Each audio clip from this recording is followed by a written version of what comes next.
আজকের কক্সবাজার জেলা কর্তৃক আয়োজিত বিক্ষোভ পূর্ব সমাবেশের সম্মানিত সভাপতি সাহেব, উপস্থিত ইসলামী আন্দোলন, যুব আন্দোলন, শ্রমিক আন্দোলন, ছাত্র আন্দোলন নেতৃবৃন্দ, আসসালামু আলাইকুম রহমতুল্লাহ বরকাতুহু।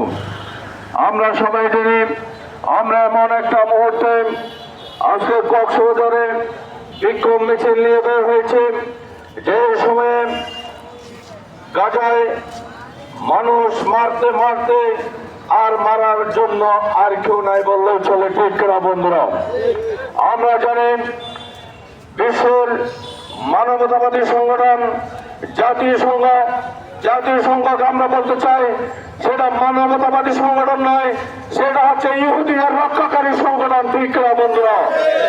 তারা যদি মানবতাবাদী সংগঠন হতো তাহলে আজকে 50,000-এর ঊর্ধ্বে আমাদের ফিলিস্তিনি মা বোন কেমনি নিহত হলো আমরা জাতিসংঘের কাছে প্রশ্ন রাখতে চাই। আমাদের মুসলমানদের যে সংগঠনটা রয়েছে ওআইসি, আমরা জানতে চাই আপনারা কি জন্য এই সংগঠনটা করেছেন? এর মধ্যে বসে ভালো ভালো ঘুমানোর জন্য করছেন, নাকি মুসলমানদের রক্ষা করার জন্য আপনারা ওআইসি সংগঠন করেছেন? আমরা ওআইসিকে তীব্র নিন্দা জানাই।